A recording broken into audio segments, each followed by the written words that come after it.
Hey guys, what is up? It is No Help and welcome back to another video today. So today we get the rest of Poll 84 with batch 2 and it looks like there is some great ones coming up.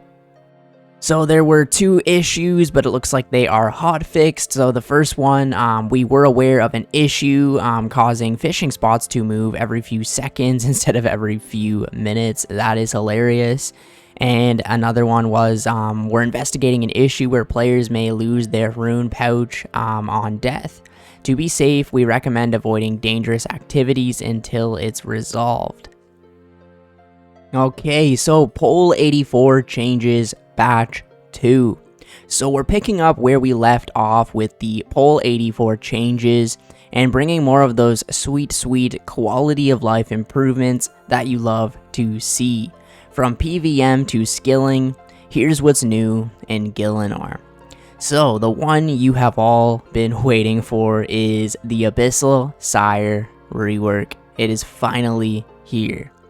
So things just got a lot snappier at the Abyssal Sire fight.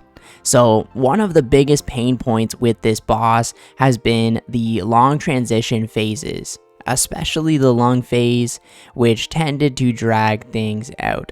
So yeah, this is a boss that I farmed quite a bit back in the day to go for my Abyssal Bludgeon and maybe the pet one day, right? But it's a boss that a lot of Ironman tend to take on, but the tasks just drag out and take forever, and it just seemed like it definitely could be sped up. Like, the boss itself isn't super hard to kill or anything, it's just the phases, right? It just took a long time to do the animations and actually get the fight started, really. So with this rework, we've shortened Sire's Lung phase to keep the fight moving at a faster pace. So to farther reduce downtime and keep the momentum going, Abyssal Sire is now targetable during its transition phases, so you won't be left standing around waiting for it to power up. That is so nice. So likewise, in order to address Sire's sluggish movement, we've boosted its speed to match the player's running pace. For those of you using endgame setups, we've implemented a minimum hit of 50% of your weapon's max hit versus the respiratory systems, allowing you to more reliably finish this phase with a single shadow barrage. Demon Bane weapons are now also able to one-shot these vents. That was another extremely annoying part of the fight, and you know, it just something that's so unnecessary, right? Like, it's not like you don't know how to kill the boss, it's just, you know, the odd time it would just take like 2 phases to even get the fight started, and it was just super annoying. To balance out these changes and ensure the fight doesn't become too short, we've increased Sire's HP by 25 and introduced a 50% damage reduction during its transition phases. This should ensure the challenge is maintained without the unnecessary delays through delays. Though kills will still be faster on average than before. So, I mean, 25 HP boost is not really that much. And, you know, the damage reduction is kind of a big thing. But at the end of the day, it's better than waiting through all those annoying phases. At least you're actually playing the game and having fun rather than just watching animations, right? So I definitely think it is a good change overall. A few extra tweaks we've made also include: so removed some blocking terrain in the center of the arena. Scions and spawns have reduced defense, so 80 to 50 and 30 to 10 respectively, so you can just kill them a lot easier, right? Demon Bane weapons are now guaranteed to hit versus the spawns. That's another thing. You know, sometimes it would just take 2-3 hits to kill those things, and it's just like unnecessarily and annoying, you know. It just I'm really overall very happy with how they took this boss and changed it, and I hope that they do a lot of other quality of life fixes to other bosses that just have unnecessary mechanics that aren't actually playing the game, you know what I mean? It's more about just like watching animations or just being annoying in general. So this is another really nice one. So CM layout at the regular chambers of Xeric. So this one is for all of you raiders, all the raiders of Gielinor. Ever wished your Chambers of Xeric runs came without the unpredictability of the room layouts? That is now an option as of this update. So basically, if you do the challenge mode chambers, it's always the exact same layout. So you don't really have to worry about, you know, finding a certain, like, scouting or whatever that's called, right? So you just hop in, do your raid, done, and you kind of just, there's no thinking involved. It's always the exact same layout. But now you can actually do this with the regular mode instead of having to do challenge mode. So this is nice. It will help people work up to maybe going to challenge mode raids. I might try this out myself. There's a couple of rooms I'm really not a fan of, so that's kind of why I haven't even been doing the challenge mode chambers.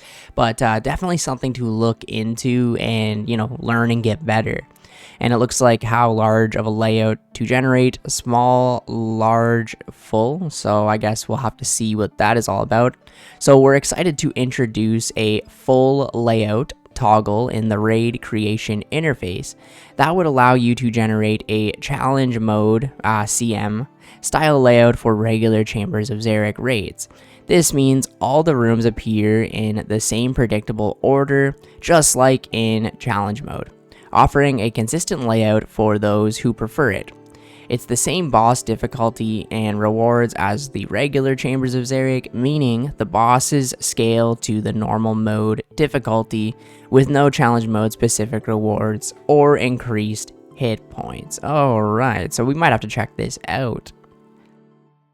So who would this option be useful for? So speedrunners. The consistent layout makes the process a bit smoother by eliminating the need to re-roll for certain rooms. This gives the speedrunning community an option for normal Chambers of Xeric runs in a new category without requiring specific layouts to compete.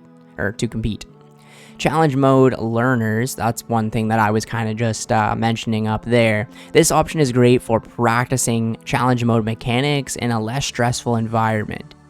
By having a fixed layout for all rooms, you can get comfortable with the flow of the raid, perfect your gear choices, and learn when to use certain potions or tactics. This is especially helpful for newer players who want to practice challenge mode procedure and familiarize themselves with the timing, preparation, and strategy without the stakes of a full challenge mode raid. So Chambers of Xeric room explorers. So by avoiding re-rolling for specific layouts, you'll be able to practice each room in the same order and get the most out of your learning experience. So yeah, that's kind of what I want to do. I want to explore it more, and the rooms I'm not too good at, maybe this is a perfect way to actually force myself to kind of learn them, and then eventually I can actually take on the challenge mode raids, because I don't think they're really that much harder, but you know, I've never really done it myself, so who am I to say? So for short, this change allows players to get a taste of challenge mode mechanics without the added intensity, making it ideal for those looking to improve their raiding experience. And don't worry, this change won't impact the current metas or strategies in the Chambers of Xeric.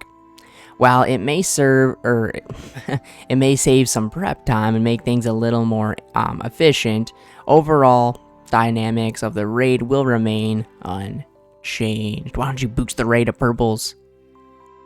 Another really big one, Chincha Insurance. So Chinchampas are your deadly cute fluffs you've worked so hard for, and it sucks to lose them to a disconnect or a PVM death, but no more of that as of this update. Any unprotected chins go straight to your gravestone or death pile, just like normal items, so you have a chance to recover them. So it's one of those things, right, where chins are a stackable item, and you know, sometimes you go to a boss and you take, say, 500 or whatever, and then right away you just disconnect. When you go and loot your gravestone, the chins like run away on death, so you lose them automatically. And if you spend a lot of money on them, right, it's one of those things where they're items at the end of the day. I know it's always been like this where they ran away, but I mean, now you can just take a massive stack of them if you want, say, to take 2,000 at a time. It's just nice overall. It is quality of life after all. So we've also replaced the destroy option with a drop option, so resulting in Chinchampas to be dropped on the ground as any other item would instead of running away. Nice. So both of these changes mean that your Chinchampa will stick around like any other loot would in PvM.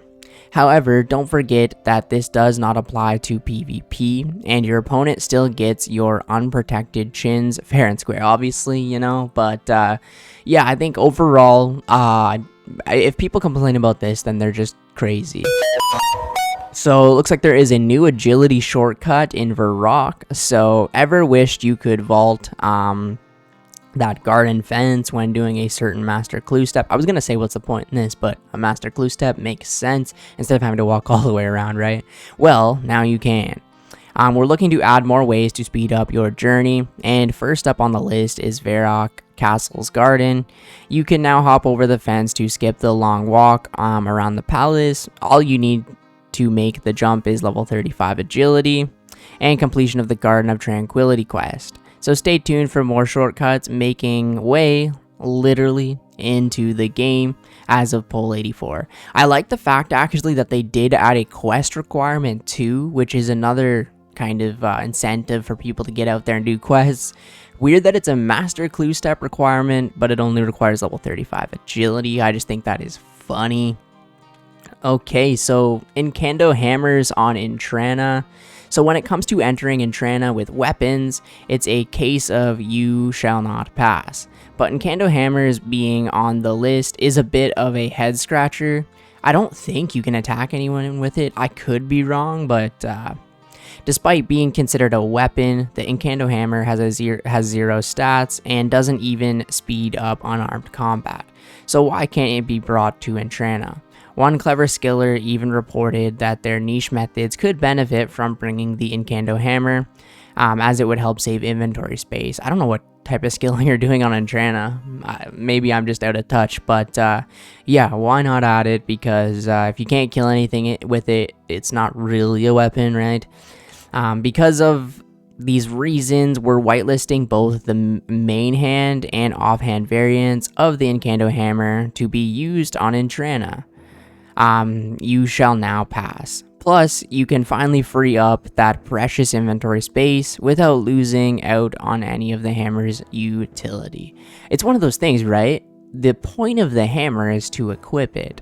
So if it was in your inventory, it wouldn't matter if it was a regular hammer, right? Unless it has some other benefit that I just don't know about.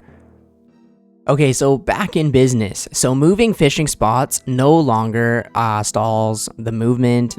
So last week we rolled out an update that prevents moving fishing spots from stalling your movement. However, we spotted some fishy behavior following this update and had to revert it to fix the issue. The underlying problem has now been resolved and the update is live once again. If a fishing spot moves while you're running towards it, it will no longer stall your movement or force you to stand idle. You can now click straight to a new location immediately without getting caught in any weird pathing. So overall, not the biggest fix, but nice nonetheless, you know what I mean? It will help newer players for sure. And then obviously the Yama boss is coming in 2 weeks. So we just wanted to drop in and remind you to mark your calendars for the release of Yama. Wednesday, May 14th. So that's in 2 weeks. It is funny how they release their updates on a Wednesday. I mean, it's nice because then it gives everyone kind of a chance to do it. But at the end of the day, I don't know why they don't release them on like Fridays or maybe even the weekend, right? But I guess some people work the weekends too, so the middle of the week is all right. So we cannot wait to see the lot of you get hands on squatting up with a friend or going in it alone against Yama. Whether you're challenging him in the most inhabited base form or signing one of the number of contracts that sees the master of packs pulling fewer punches. So naturally, there's a whole lot of rewards, which, yeah, we've covered that. But one that sparked more conversation than most is the new slash-focused Oathplate Armor.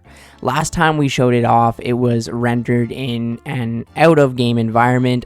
So here's a look at both Oathplate variants alongside some of the other endgame armor sets. So also Justicars here. So yeah, as you can see, there's Torva. I can't even think of the name of that one right now, but we've got all these nice armor sets, right? They're the end game armor, and then these ones really stand out, especially the white one. For some reason, just really sticks out to me. Has that ultimate Iron Man sort of look to it. I think they look very nice, and I'm a big fan how they added the feather, like the full helm, so it's more like RuneScape, old school RuneScape in a way. I think they do look very nice, and it will be cool to see people walking around game with them. I'm also a big fan of the dragon on the chest plate. Just a lot of classic RuneScape in that armor.